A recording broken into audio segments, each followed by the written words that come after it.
Video کو like کر کے آگے شیئر ضرور کر دینا۔ عورتیں بھی کثرت سے نمازیں پڑھ سکتی ہے، کثرت سے تلاوت کر سکتی ہے۔ اصل عبادت تو یہ ہے کہ انسان اللہ کے بندوں کا دل خوش کرے، اللہ کے بندوں کا دل جیتے، وہ آئے تو ان کی خاطر تواضع کرے، وہ آئے تو ان سے مسکرا کر بات کرے۔ وَقُولُوا قَوْلًا سَدِيدًا، لوگوں سے سیدھی سیدھی اچھی بات کرو۔ لوگوں یہی دین ہے، اور سرکار غریب نواز نے اسی ذریعے سے لوگوں کا دل فتح کیا۔ بس جاتے جاتے اختصار کے ساتھ اخیر میں بات عرض کرنا چاہتا ہوں۔ ایک مرتبہ پرتھوی راج چوہان نے ایک راجپوت کو کہا، اگر تو معین الدین کو قتل کر دے تو میں اپنی آدھی سلطنت تجھے دے دوں گا، کیونکہ اس فقیر نے ناک میں دم کر رکھا ہے، ایک کام کر، اسے قتل کر۔ راجپوت ہندوستان کے بڑے بہادر ہوتے تھے اس زمانے میں، اللہ اکبر، اور زبان کے بڑے دھنی ہوتے تھے۔ اس نے کہا، بادشاہ کیا تو مجھے آدھی سلطنت دے گا؟ اس نے کہا، بالکل دوں گا۔ وہ گیا اور ایک خنجر زہر میں بجھایا، اور زہر میں بجھا کر کے اپنی کمر میں باندھا۔ ہندوستان کا جو پرانا لباس ہے، جو تاریخ میں آتا ہے، مرد حضرات بھی جو پہنتے تھے وہ یہاں تک کے آتا تھا ایسے فٹنگ میں، اور اس کے بعد نیچے سے ایسے گھیر والا ہو جاتا تھا، جیسے آج کل ابھی بطور فیشن عورتیں پہنتی ہیں نا۔ بس یہ ہے کہ وہ اس طریقے سے بالکل گرا ہوا ہے، لیکن وہ گرا ہوا نہیں رہتا تھا، وہ گھرا ہوا رہتا تھا۔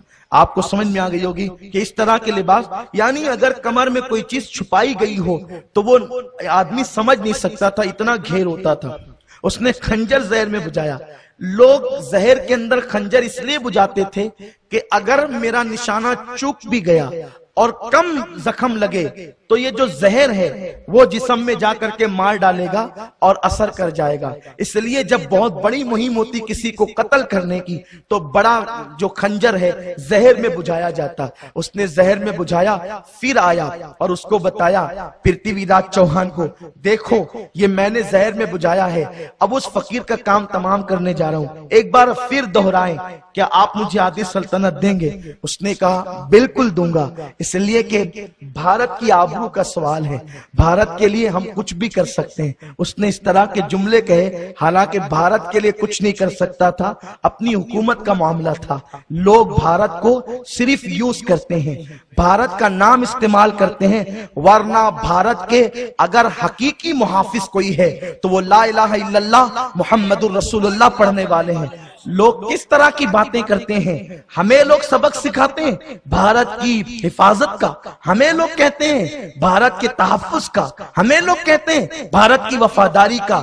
ہم پوچھنا چاہتے ہیں، انگریزوں کے خلاف جب ٹیپو سلطان لا الہ الا اللہ محمد الرسول اللہ پڑھنے والا جب لڑ رہا تھا تو غداری کرنے والے کون تھے؟ غداری کرنے والے کون تھے؟ انگریزوں کے ہاتھوں میں ملک کو تھالی میں سجا کر دینے والے کون تھے؟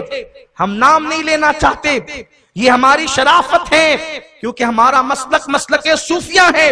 لیکن کوئی اگر یہ کہے کہ بھارت کی وفاداری کے لیے فلاں نعرہ لگانا ہوگا اور فلاں نعرہ لگانا ہوگا، ہم کسی نعرے کو نہیں جانتے۔ یہ بھارت ہمارا ملک ہے، ہم کل بھی وفادار تھے، آج بھی وفادار ہیں۔ ارے لوگوں، اوروں کی راکھیں تو بہ کر کے کہاں لاپتہ اور گمنام جگہوں پر جا چکی ہے، ہماری امانتیں اس کے سینے میں دفن ہیں۔ جس معین الدین کو ہم اپنی ماں سے زیادہ چاہتے ہیں وہ اس کے سینے میں سو رہا ہے، جس نظام الدین کو ہم اپنے باپ سے زیادہ چاہتے ہیں وہ اس کے سینے میں سو رہا ہے۔ اتنی قیمتی امانتیں اس کے سینے میں دفن ہے۔ بھارت سے بغاوت بھارت سے نہیں، بھارت سے بعد میں ہے۔ پہلے معین الدین اجمیری سے بغاوت ہے، نظام الدین محبوب الہی سے بغاوت ہے، مخدوم اشرف سے بغاوت ہے، حضرت قطب الدین سے بغاوت ہے، صابر کلیہ سے بغاوت ہے۔ تو سنو، اگر ہم خواجہ کے ہندوستان کا نعرہ لگاتے ہیں ہمارے لیے یہی کافی ہے، یہی کافی ہے۔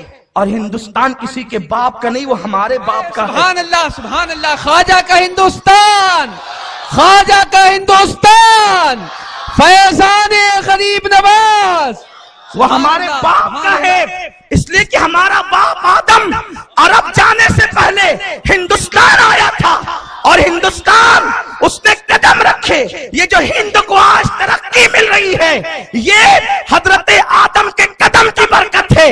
ان کی پیشانی میں میں جو نور مصطفیٰ تھا اس نور مصطفیٰ کی برکت ہے، یا صوفیہ اور غریب نواز جیسے لوگ جو اس کے سینے میں سو رہے اس کی برکت ہے. ورنہ جو بیٹھتا ہے لوٹنے کے لیے بیٹھتا ہے. یہ تو لٹ چکا ہوتا اگر غریب نواز نہ ہوتے، یہ تو لٹ چکا ہوتا اگر محبوب الہی نہ ہوتے، یہ تو لٹ چکا ہوتا اگر صابر کلیر نہ ہوتے. ان بزرگوں نے سنبھال رکھا ہے. ہمیں نعرے نہ سکھاؤ، ہم اچھی طرح جانتے ہیں ہمیں کون سا نعرہ لگانا ہے، اور ہم اچھی طرح جانتے ہیں ملک کی وفاداری. اس لیے کہ جب سب بک رہے تھے تو جہاد کا فتویٰ دینے والا انگریزوں کے خلاف کوئی اور نہ تھا، وہ لا الہ الا اللہ محمد رسول اللہ پڑھنے والا فضل خیر آبادی تھا. اور لا الہ الا اللہ پڑھنے والوں میں بھی ہر کوئی نہیں تھا. لا الہ الا اللہ پڑھنے والوں میں بھی صرف وہی تھے جو یا رسول اللہ پکارنے والے تھے، جو مزارات پر جانے والے تھے. ورنہ ہاں کچھ ایسے بھی تھے، بڑی معذرت کے ساتھ تلخ ہے لیکن حقیقت ہے، کچھ 600 روپے لے رہے تھے، کچھ انڈمان جا رہے تھے. 600 روپے لینے والے وہ تھے جو آج ملک کے بارے میں گفتگو کرتے ہیں، اور انڈمان جانے والے ہمارے اسلاف تھے. بہرحال یہ گفتگو بہت طویل ہو رہی ہے، میں گفتگو کو اختصار کرنا چاہتا ہوں، اور حضرت نے عنوان بھی دیا تھا لیکن کیا کروں، اپنے اسی عنوان پر میں مکمل طور پہ گفتگو نہیں کر سکا اور ٹائم شارٹ ہو گیا. تو یہ کہنا چاہتا ہوں، ہم نے کبھی بھی بھارت کے خلاف، ملک ہندوستان کے خلاف کسی کاروائی میں حصہ نہیں لیا ہے، اور انشاءاللہ نہ ہمارے جوان لیں گے. یار جن کو اپنے بچوں کے مستقبل کی فکر ہے وہ کیا کسی کی بغاوت. جس قوم کی غربت کا عالم یہ ہے کہ وہ اپنے بارے میں نہیں سوچتے، وہ ملک کے تخریب کے بارے میں کیا سوچے. جو اپنے پڑوسی کے خلاف نہیں سوچتے وہ اپنے ملک کے خلاف کیا سوچیں گے. آپ جیو، جینے دو. محبتیں ہم نے تقسیم کی تھی، تقسیم کرتے رہیں گے.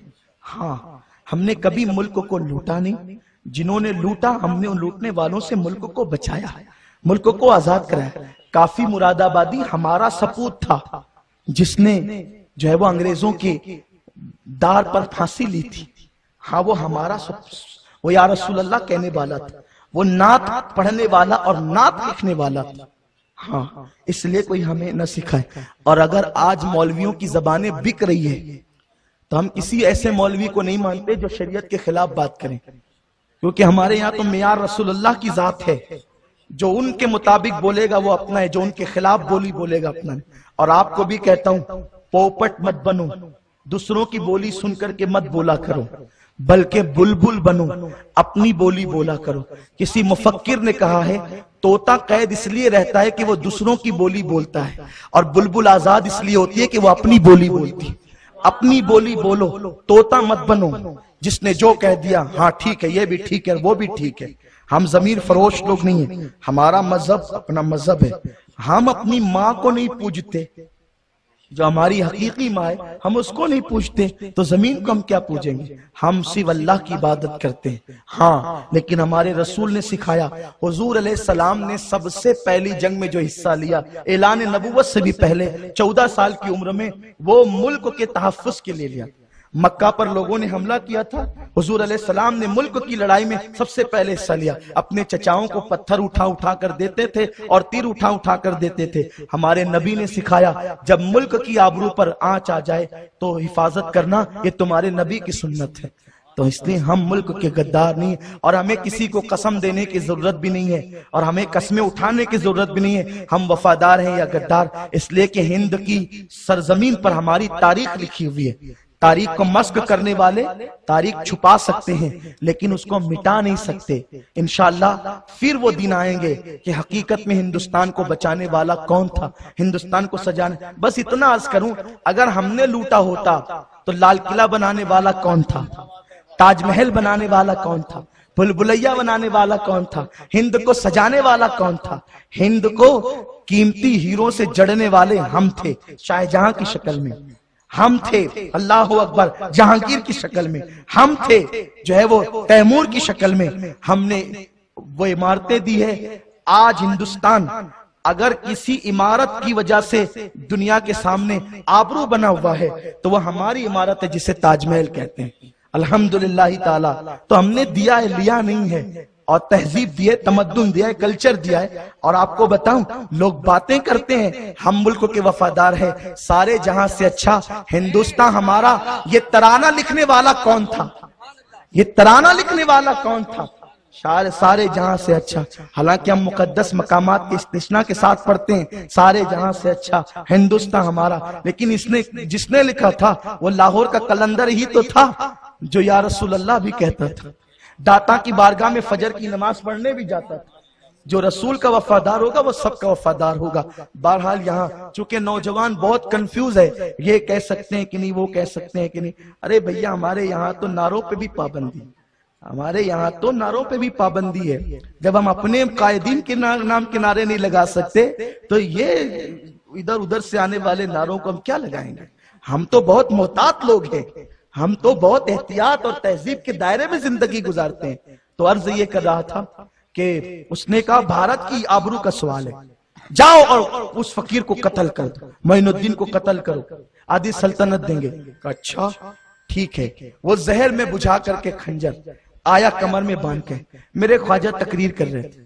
ان کی تقریر ہماری تقریروں کی طرح لمبی چوڑی نہیں ہوتی تھی تاکہ لوگوں کو گھڑی دیکھنا پڑے. ابھی 10 کا ٹائم ہے بھائی، ابھی تو بھائی پتہ نہیں کب ختم کریں گے. یاد رکھیں میں 15 دن کے بعد آؤں گا اور جشن غریب نواز کا موقع اب نہیں ملے گا. پھر دوسری عنوانات پہ گفتگو ہوگی کیونکہ مجھے عرس غریب نواز میں اب جانا ہے اور دورہ کرتے ہوئے جانا ہے، دورہ کرتے ہوئے آنا ہے. تو میں چاہتا تھا کہ یہاں بہت تفصیلی گفتگو، لیکن ٹائم کی قلت ہے. بہرحال انشاءاللہ آئندہ سال زندگی رہی تو گفتگو ہوگی، لیکن اس پہ میں گفتگو ختم کرنے والا ہوں.